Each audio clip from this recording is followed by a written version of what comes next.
Hey folks, Mark here. Another dealing with cops.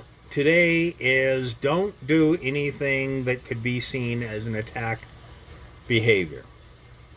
Now, this is another one of those issues where people get all upset and emotional about being harassed by the cops and like, oh my god, he just pulled me over for no reason. Well, yeah, so I was driving over 20 miles an hour over the speed limit, but I'm a good driver. He shouldn't have done that. Okay. Yeah. One of the things that people really screw up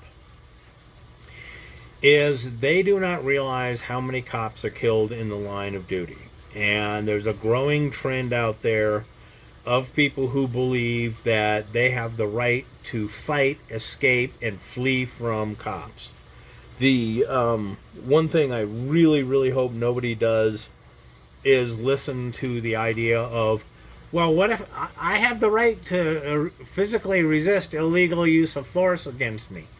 Right? Well, 99 times out of 100, they're the ones that have screwed the pooch, and there's all kinds of legal reasons for that use of force.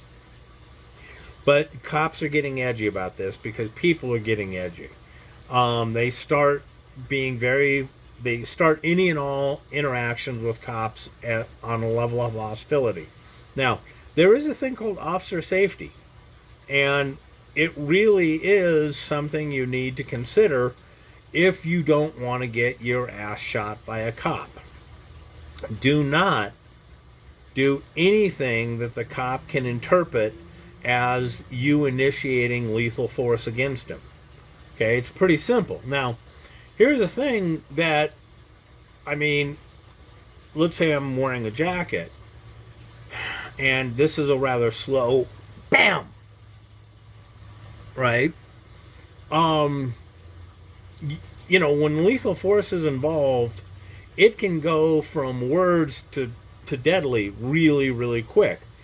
And all it takes is this. Okay? I'm reaching here. This is, you know, one of the things that I deal with lawyers is immediate threat. You know, the problem with most lawyers is that they think in terms of I you're thrown out of an airplane. Okay? A lot of times the attorneys will try and tell you that there is no immediate threat until the last 10 feet. Okay? And then you can act. Well, no. You know, where's immediate threat really start with being thrown out of an airplane? I think it's when somebody's trying to throw you out. Not like, oh, well, I've been thrown out, so now it's immediate threat, or I'm 10 feet above. It's, you know, during the point of no return. But, you know, there are certain actions that if you don't see them coming, if you don't deal with them, you know, before they come to fruition, let's call it, you're in trouble. Now, this is me, you know, grabbing a gun. Or maybe I'm doing the felon's draw, also known as the appendix carry. Or I'm going for the hip, right? Most common is the appendix draw / felon's carry, which usually is a two-handed operation getting it.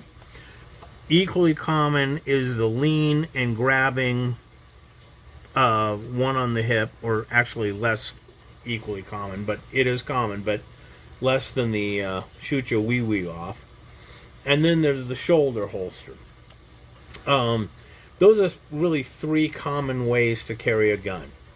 And if a cop sees you doing any of these actions, if you do them fast and with hostility, there's a good chance he's going to reasonably believe, and he can explain why he reasonably believed that you were going for a gun. I saw a shooting, police shooting. I can't remember what the city was in, but the guy had a knife. He was violating a restraining order with his wife. He walks. He's telling the cops no, he's not obeying lawful orders, which, by the way, you cannot do. Legally, it undermines pretty much anything else that you've done. He walks around the front of the car, opens up the car, reaches in underneath the seat, And at that moment, the cop shot him. Now, the guy didn't die, but there was like, oh my God, they shot an unarmed man, and all he was doing was getting into his car. It's like, no. He was setting up conditions that, had he had a gun, right, all it would have taken was him to whip around and fire, right? So, yeah, there's an immediate threat when you can send lethal force at a greater distance, that if you wait until you're looking down the barrel of a gun, it's too late. So the immediate threat starts when it comes to accessing the weapon, right? And there's certain actions that you don't want to do that look like it. So if cop says, can I see your license? And you go, you son of a, right? Gee, let's talk about how not to get shot by a cop. Okay? Do you carry your wallet in a way that is likely to resemble you going for a weapon? In which case, when a cop says, I'd like to see your license, it's like, okay, it's in my right rear pocket. And then you go very, very slowly, keeping this hand in plain view, pull out the wallet, show it, open it. Way different than, right?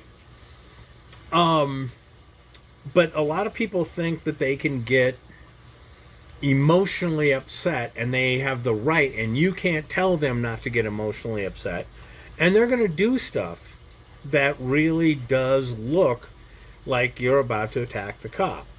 If you know how attacks happen, if you know how to look for attacks happening, right, which is an important part of personal safety, by the way, when they don't look like you're starting to attack the cop. It's a really good way to keep from getting shot.